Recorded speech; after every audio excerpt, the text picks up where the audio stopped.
A população do Rio assistiu nesta terça-feira a mais letal operação policial já feita em morros da cidade.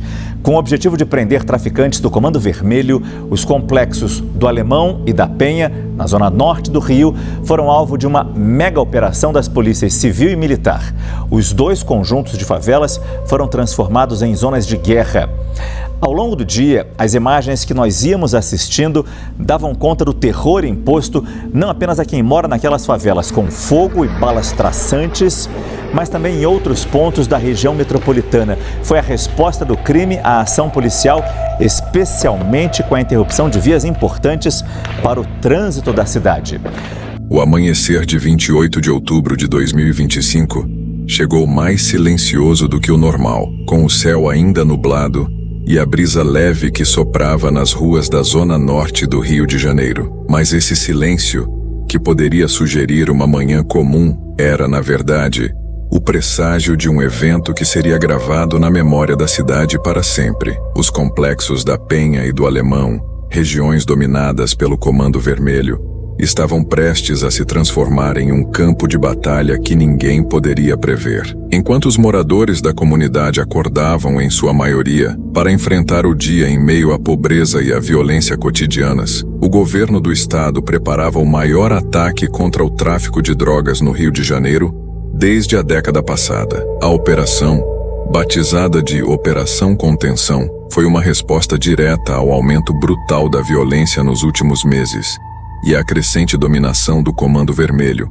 que havia se expandido além dos seus tradicionais territórios. O tráfico de drogas estava em plena ascensão, e as facções criminosas, entre elas o Comando Vermelho, passaram a dominar bairros inteiros, tornando as ruas locais de guerra, onde a lei não existia. O desespero das autoridades fez com que uma ação de proporções inéditas fosse planejada, acreditando-se que essa operação poderia finalmente retomar o controle. A operação foi meticulosamente organizada, e o aparato policial estava pronto para avançar de maneira rápida e decisiva. Aproximadamente 2.500 policiais e militares, incluindo as tropas de elite como o BOPE, Batalhão de Operações Policiais Especiais, e a CORE, Coordenadoria de Recursos Especiais, haviam sido mobilizados. Helicópteros sobrevoariam as favelas enquanto blindados avançariam pelas vielas. O objetivo da operação era claro: prender os líderes do Comando Vermelho, desmantelar suas redes de tráfico e apreender o maior número possível de armas, drogas e materiais ilícitos. Mas o que parecia ser uma operação estratégica e organizada, logo se transformaria em um cenário de caos total. Ao redor das 6 horas da manhã, a ação começou. Helicópteros surgiram no horizonte, cortando o ar com sua força imponente, e as primeiras viaturas chegaram à Penha e ao Alemão. O som dos motores das máquinas ecoava pelas ruas, misturando-se com os sons do alarde dos moradores e o barulho abafado dos primeiros tiros. A princípio, o Comando Vermelho reagiu com violência, com os traficantes erguendo barricadas e atirando contra os agentes de segurança. As favelas se tornaram uma verdadeira zona de guerra. O confronto, que inicialmente parecia ser uma batalha entre forças de segurança e criminosos, rapidamente se transformou em um campo de destruição indiscriminada. As ruas estreitas das favelas, de difícil acesso, tornaram-se um labirinto de resistência e violência, onde cada esquina representava um novo desafio para as forças de segurança. A população local, que já convivia com o medo e a violência cotidiana, agora vivia sob um cerco ainda mais brutal. Muitos moradores, temendo represálias, correram para se abrigar em suas casas. Outros, desesperados, tentaram escapar do conflito, mas se viram engolidos pelo caos. As escolas foram fechadas, os hospitais superlotados e as ruas se tornaram intransitáveis. As unidades de saúde não tinham estrutura para lidar com o volume de feridos que chegava. O medo era palpável, e a sensação de impotência tomou conta dos civis que, em muitos casos, foram pegos no fogo cruzado. Enquanto a operação avançava, a violência apenas aumentava. O número de mortos começou a subir, e a cada esquina, a cada corpo encontrado nas ruas, a pergunta se tornava mais presente: até onde as autoridades estavam dispostas a ir? A linha entre cumprir a missão de combater o crime organizado e cometer abusos de autoridade se tornou cada vez mais tênue. Por volta das 10 horas, As primeiras vítimas civis começaram a ser identificadas. Relatos de moradores começaram a surgir, falando de corpos encontrados com marcas de tiros na cabeça, outros com facadas nas costas e perfurações nas pernas. O que deveria ser uma operação estratégica para prender criminosos e retomar o controle da cidade, estava se transformando em um massacre. Testemunhas falavam em execuções sumárias, em que corpos caíam sem mais nem menos, como se fossem parte de uma retaliação calculada. O horror das cenas era ainda mais ampliado por relatos de tortura e brutalidade policial. Alguns dos corpos encontrados apresentavam marcas claras de violência extrema, o que gerava suspeitas de que não se tratava apenas de um confronto, mas de uma ação desmedida de vingança, em que a violência se espalhou para além do objetivo inicial da operação. As forças de segurança, por sua vez, continuavam avançando, mas a cada passo que davam, se afastavam mais da razão pela qual foram convocadas. A operação, que foi planejada para ser um ponto de virada na guerra contra o tráfico, estava causando um efeito devastador nas comunidades. A execução da operação parecia estar mais voltada para a punição e o terror do que para a recuperação da paz. Ao longo da tarde, o número de mortos ultrapassou os 130, e o caos se espalhou por outras áreas da cidade. 4 policiais haviam perdido a vida, mas o número de civis mortos era alarmante. As autoridades tentaram justificar a ação dizendo que o número de vítimas seria inevitável, dado o confronto armado com a facção criminosa, mas isso não impediu que crescesse a indignação pública. Muitos, especialmente os moradores da Penha e do Alemão, começaram a questionar se havia realmente a necessidade de tanta força. Afinal, o Comando Vermelho, embora extremamente violento, não estava preparado para enfrentar o tamanho do aparato que estava sendo usado contra ele. Enquanto isso, as cicatrizes deixadas pela operação não eram apenas físicas, mas também psicológicas. As famílias que perderam entes queridos nas ruas da Penha e do Alemão passaram a se perguntar se o Estado realmente estava ali para protegê-los ou se mais uma vez estavam sendo deixados à mercê da violência. Os depoimentos de quem estava na linha de frente revelavam uma realidade aterradora. Mais do que um confronto entre a polícia e o crime, era uma guerra travada dentro das comunidades, onde o preço pago pela segurança era mais alto do que qualquer um poderia imaginar. Quando o sol finalmente se pôs no Rio de Janeiro, em 28 de outubro de 2025, a cidade estava longe de ser a mesma. Os complexos da Penha e do Alemão, locais onde milhares de pessoas tentam sobreviver a cada dia, estavam agora mergulhados em um cenário de destruição imensa. As ruas, que normalmente seriam percorridas por moradores correndo para seus empregos ou indo à escola, estavam desertas com marcas de sangue e destroços por todo lado. O silêncio que acompanhou a queda da noite só foi interrompido pelos sons de sirenes e helicópteros que ainda sobrevoavam, patrulhando a área. Durante o dia, a operação se desenrolou com uma intensidade crescente. O que começou com um tiroteio entre policiais e traficantes rapidamente se transformou em um massacre, onde não havia mais distinção entre combatentes e civis. O Comando Vermelho, reagindo com uma violência sem precedentes, lançou mão de qualquer recurso disponível, incluindo explosivos caseiros e até drones armados, que sobrevoavam as favelas, lançando pequenos artefatos incendiários. A resposta policial foi igualmente impiedosa, com tropas do BOP invadindo cada beco, cada rua, como uma maré incontrolável de fogo e pólvora. Mas havia algo profundamente perturbador acontecendo. Ao invés de recuar ou se render, muitos dos traficantes resistiram até o fim, sem hesitar, forçando o confronto a ir além do esperado. E conforme a batalha se intensificava, os danos colaterais se tornavam mais evidentes. A cada esquina, o confronto se tornava mais sanguinário. O número de mortos não parava de subir.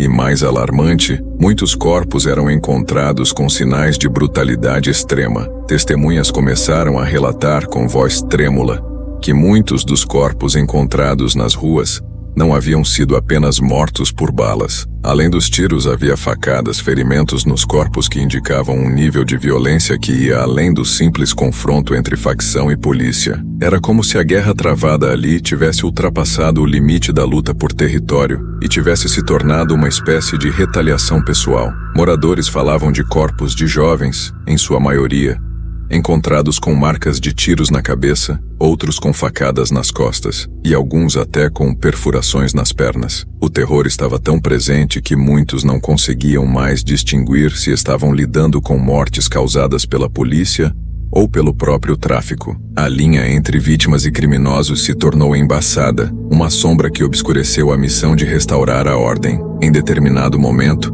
moradores das favelas começaram a se rebelar contra a violência que se instalava. Alguns gritavam pela liberdade de seus filhos.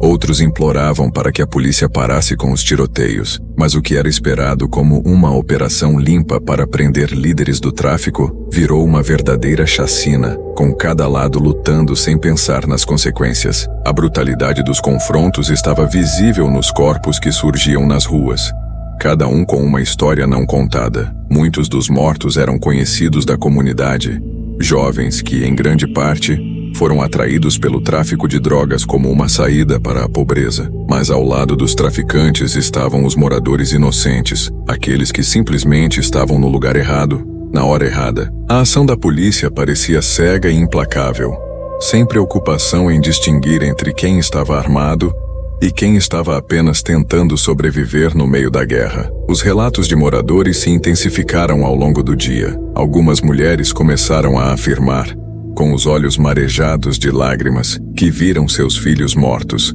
baleados por balas perdidas ou por membros da facção, tentando escapar do cerco policial. A polícia não está aqui para nos proteger. Eles só nos matam mais rápido, dizia um homem enquanto carregava o corpo de um parente. As palavras de desespero ecoavam pelas ruas da Penha e do Alemão, e a pergunta que se repetia nos relatos das testemunhas era: por que tantas mortes? Entre os mortos, o número de pessoas sem qualquer envolvimento direto com o tráfico aumentava a cada hora. Mães e pais choravam a perda de filhos que, talvez, tivessem apenas cometido o erro de viver em um local onde o Estado, ao invés de proteger, havia decidido atacar com a força bruta. Como sempre, as vítimas estavam no meio do fogo cruzado, sendo parte de um jogo que não escolheram jogar. No entanto, o mais perturbador foi a aparente falta de coordenação entre as forças de segurança. Muitos agentes, cegos pela adrenalina do confronto, estavam disparando sem distinguir as ameaças reais, acertando tanto traficantes como civis, provocando um grande número de feridos. Médicos e enfermeiros que ainda tentavam prestar socorro no hospital local começaram a relatar a gravidade da situação. As clínicas e postos de saúde estavam abarrotados de feridos, e a maioria não tinha qualquer ligação com o crime. Os hospitais, já sobrecarregados, agora lidavam com um número de vítimas que superava suas capacidades de atendimento. A grande pergunta que se fazia naquele momento era: será que a operação estava cumprindo seu objetivo? Havia aqueles que acreditavam que sim, que a operação estava atingindo seu alvo, o Comando Vermelho. Mas para muitos moradores o que estava acontecendo ali não se tratava de uma ação contra o crime, mas sim de uma punição coletiva contra uma comunidade que já havia sido deixada à margem da sociedade. Enquanto a noite avançava, o número de corpos aumentava e a cidade se preparava para um novo dia de dor e luto. Mas, no fundo, algo estava se tornando claro. A verdadeira luta estava apenas começando. O que havia começado como uma operação policial contra o tráfico de drogas havia se transformado em uma guerra sem vencedores, onde civis, policiais e traficantes pagavam o preço de um sistema que falhava em compreender o verdadeiro custo da violência. À medida que a noite desceu sobre o Rio de Janeiro, um manto de silêncio ainda pairava sobre a Penha e o Alemão. O som das sirenes, antes incessante, agora parecia distante, mas o cheiro de pólvora e a fumaça dos incêndios continuavam a se arrastar pelo ar, impregnando cada canto daquelas comunidades devastadas. No coração da cidade, enquanto o sol se punha, A verdadeira consequência da operação começava a se desenrolar. As vozes dos sobreviventes e a reação da sociedade à brutalidade do que acabara de ocorrer. O dia havia sido marcado por uma sucessão de mortes, pelo desespero nos olhos dos moradores e pelo estrondo do confronto. Quando a polícia se retirou, deixando atrás de si um rastro de destruição, o que restou foram os corpos, as lembranças e as marcas de uma ação militarizada que parecia mais um castigo do que uma solução. Com mais de 130 mortos, entre traficantes e civis, o preço da pacificação parecia maior do que qualquer um poderia imaginar. Os depoimentos começaram a surgir nas horas seguintes, com moradores, vítimas e até membros das forças de segurança tentando entender o que havia acontecido. No entanto, havia algo de profundo e perturbador nas palavras que estavam sendo ditas. Testemunhas relataram cenas de pura carnificina, onde, em muitos casos, os mortos não estavam envolvidos no confronto, mas apenas tentavam escapar do horror. Muitos não compreendiam o porquê de estarem sendo atingidos, com balas perdidas e ataques de drone, sem sequer uma chance de se proteger. Uma senhora que perdeu um filho naquela manhã descreveu a dor e o choque ao ver o corpo de seu filho, um jovem de 19 anos, com uma perfuração profunda nas costas. Ele não estava no tráfico, não estava armado, disse, as lágrimas caindo pesadamente sobre suas palavras. Ele tentou fugir quando começou o tiroteio, mas as balas o alcançaram. Não havia como se esconder. Foi uma carnificina. Seus olhos, cansados e sem esperança, pareciam refletir a dor de toda a comunidade. Seu filho, como tantos outros, pagou o preço por um conflito que ele nunca escolheu viver. No centro da cidade, onde a operação começava a ser analisada sob a ótica da mídia e da política, surgiam discussões acaloradas sobre os excessos cometidos pelas forças de segurança. O governo estadual tentava justificar a operação, destacando as mortes dos policiais e a necessidade de combater a violência do tráfico. Mas as perguntas se multiplicavam, e o espaço para a justificativa começava a se reduzir. Era isso realmente a solução para o problema do Rio? O Estado estava cumprindo seu papel de proteção? Ou estava apenas exercendo o poder pela força bruta? Muitas vozes se levantaram contra a operação, criticando a falta de planejamento e a disparidade entre o número de vítimas civis e a prisão dos criminosos. A crítica não se limitava à ação policial em si, mas se expandia para o próprio sistema de segurança pública do Rio de Janeiro, que parecia desajustado e incapaz de lidar com a complexidade do problema. Afinal, quando a polícia invade uma comunidade com tamanha força, ela não está apenas combatendo traficantes, mas também está enviando uma mensagem para os moradores. Vocês são os próximos. A operação, em vez de conquistar a confiança da comunidade, apenas aprofundava o abismo entre a população e o Estado. Moradores, já acostumados a viver sob a sombra do tráfico, agora se viam reféns de uma violência ainda maior, aquela que vinha do próprio governo. O sentimento de impotência foi tão grande que muitos começaram a questionar a eficácia das ações do Estado. Se é para a gente morrer, então que morramos por algo melhor. Não dessa forma, dizia um jovem entrevistado em meio às ruínas da operação. Do outro lado da moeda, havia aqueles que defendiam a operação. Para muitos, a atuação das forças de segurança foi uma necessidade diante da escalada da violência. A operação foi necessária. Precisávamos dar um basta a essa facção criminosa que domina nossa cidade, afirmavam alguns representantes da segurança pública. No entanto, mesmo entre os defensores, a sensação de que algo havia sido feito de maneira precipitada e excessiva era difícil de ignorar. O governo estadual, pressionado pela opinião pública, iniciou uma investigação sobre os excessos cometidos durante a operação. No entanto, as críticas não cessaram. Para muitos, a resposta do governo à violência do tráfico apenas aumentava o sofrimento da população já vulnerável. A operação não apenas falhou em alcançar sua verdadeira missão de erradicar o crime, mas também deixou marcas permanentes nas vidas de centenas de pessoas. Enquanto isso, nas ruas da Penha e do Alemão, os corpos ainda estavam sendo identificados. As cenas de morte e destruição começaram a se tornar parte do cotidiano daquelas famílias, mas a dor e o sofrimento estavam longe de terminar. Os sobreviventes, em grande parte, buscavam apenas uma coisa: Respostas. Por que tantos morreram? Qual era o propósito de tanta violência? Essas perguntas e muitas outras continuavam a ecoar, sem resposta. Ao longo dos dias seguintes, a cidade se depararia com as consequências mais profundas da operação. O medo, a desconfiança e a raiva seriam as emoções dominantes entre os moradores que sabiam que a guerra contra o crime não se resolveria com mais sangue derramado. Mais do que isso, eles agora se sentiam traídos pela própria estrutura de segurança pública, que ao invés de trazer paz, apenas aprofundava o abismo entre os que governam e os que são governados. O maior desafio, no entanto,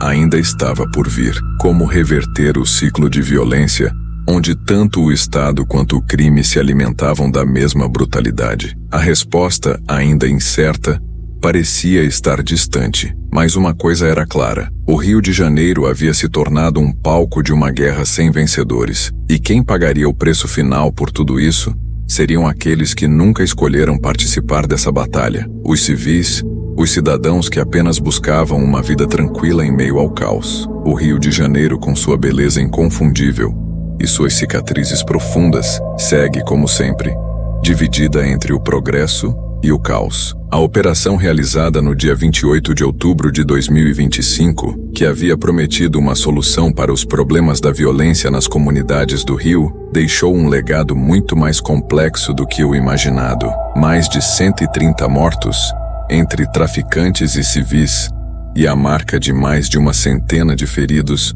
são números que dificilmente poderão ser apagados da história recente da cidade. Mas os danos causados pela operação não estão apenas nos corpos caídos nas ruas da Penha e do Alemão. Estão também nas feridas que permanecerão abertas na alma da comunidade e nas tensões que continuam a existir entre a população e o Estado. Nos dias que se seguiram ao confronto, a cidade continuou a respirar a dor de um evento que transformou a dinâmica da violência no Rio de Janeiro. O que foi planejado como uma ação estratégica para erradicar o tráfico e retomar o controle da cidade se transformou em um campo de batalha, onde a linha entre criminosos e vítimas foi borrada. O número de mortos, os relatos de brutalidade, os feridos e o sofrimento dos sobreviventes permanecem no centro do debate político e social. A grande questão que pairava sobre o Rio e sobre o Brasil como um todo era: o que foi conquistado com essa operação? O objetivo de combater uma facção criminosa foi alcançado, mas a um custo altíssimo. Muitos especialistas em segurança pública começaram a questionar se a violência policial, ainda que necessária para desmantelar o tráfico, havia ultrapassado os limites da legitimidade. E mais ainda, se a resposta do Estado, com suas forças militares e policiais, não tinha simplesmente criado um ciclo de violência ainda mais destrutivo. Ao invés de pacificar, o que a operação fez foi abrir um novo capítulo de desconfiança e revolta. A questão da segurança no Rio de Janeiro, e especialmente nas favelas, continua a ser um dos maiores desafios que o Estado enfrenta. O Comando Vermelho, embora enfraquecido em algumas frentes, não foi completamente desmantelado. E enquanto o governo comemorava os sucessos da operação, a verdade é que outras facções começaram a se reconfigurar para preencher o vácuo deixado pelo Comando Vermelho. A vitória das forças policiais não foi absoluta. O tráfico de drogas no Rio continua a ser um problema estrutural, alimentado por um sistema social que, de alguma forma, ainda deixa muitos à margem. Os moradores da Penha e do Alemão, que viveram o terror daquela operação, não se sentiram protegidos, sentiram-se abandonados. E esse é o grande paradoxo. Ao tentar restaurar a ordem, a operação só evidenciou o quanto o Estado, muitas vezes, é ausente na vida dessas comunidades. A polícia, em vez de ser vista como a garantia de segurança, passou a ser vista como uma força opressiva. E nesse vácuo de confiança, o tráfico de drogas, com suas promessas de poder e dinheiro fácil, continua sendo uma alternativa atrativa para os jovens que, sem perspectivas, se veem seduzidos pela violência. O cenário pós-operação também trouxe à tona uma questão mais profunda. Até que ponto a guerra contra o tráfico está sendo feita da maneira correta? Durante a operação, muitos civis foram vítimas não apenas de disparos perdidos, mas também de ações desmedidas. O pânico tomou conta das comunidades e a violência policial em algumas áreas foi comparada a uma verdadeira ocupação militar, com o uso excessivo da força em territórios onde os habitantes já viviam com medo. As forças de segurança, em sua tentativa de retomar o controle, não perceberam que estavam não apenas atacando a facção criminosa, mas também atingindo aqueles que, embora vivendo sob seu domínio, nunca fizeram parte do sistema criminoso. Enquanto a mídia e os defensores dos direitos humanos levantavam bandeiras de alerta sobre os abusos cometidos, o governo estadual tentou defender sua ação, destacando a morte de traficantes e a prisão de diversos líderes do Comando Vermelho. Porém, a retórica de limpeza e pacificação não era suficiente para apagar as marcas de sofrimento deixadas naqueles que perderam seus entes queridos ou que viveram o trauma de uma operação que mais parecia um extermínio do que uma solução. O que se seguiu foi um debate acalorado em todos os setores da sociedade. Por um lado, as autoridades continuaram a defender que a operação foi necessária para desmantelar o tráfico e garantir a segurança da cidade. Por outro lado, os críticos, incluindo especialistas em segurança e direitos humanos, apontaram que a violência policial havia sido exagerada e que o Estado deveria buscar soluções mais eficientes e menos destrutivas para combater o crime. O debate sobre a forma como as operações de combate ao tráfico de drogas deveriam ser conduzidas e se as forças policiais deveriam ou não atuar com tamanha brutalidade, continuou a tomar conta das discussões políticas e sociais. No entanto, o maior impacto da operação foi psicológico. Aqueles que sobreviveram àquele dia de horror, especialmente os jovens, foram marcados pela violência.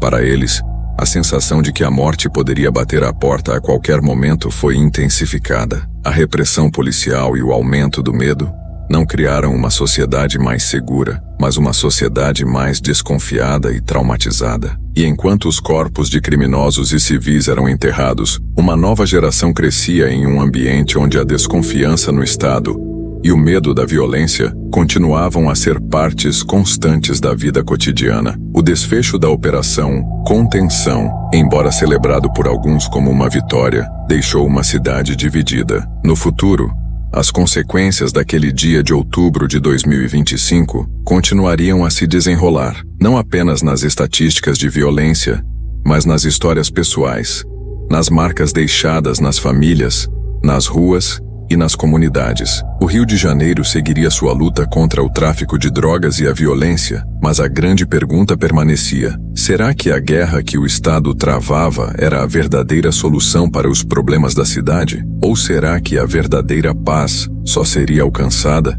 quando o Estado realmente entendesse as raízes do problema e agisse com mais humanidade, ao invés de um braço de ferro brutal que só servia para ampliar a divisão e a dor? E ao final, o que restaria de tudo isso? Mais de 130 mortos, centenas de famílias devastadas e um Rio de Janeiro dividido entre quem buscava a paz e quem via apenas mais uma batalha perdida.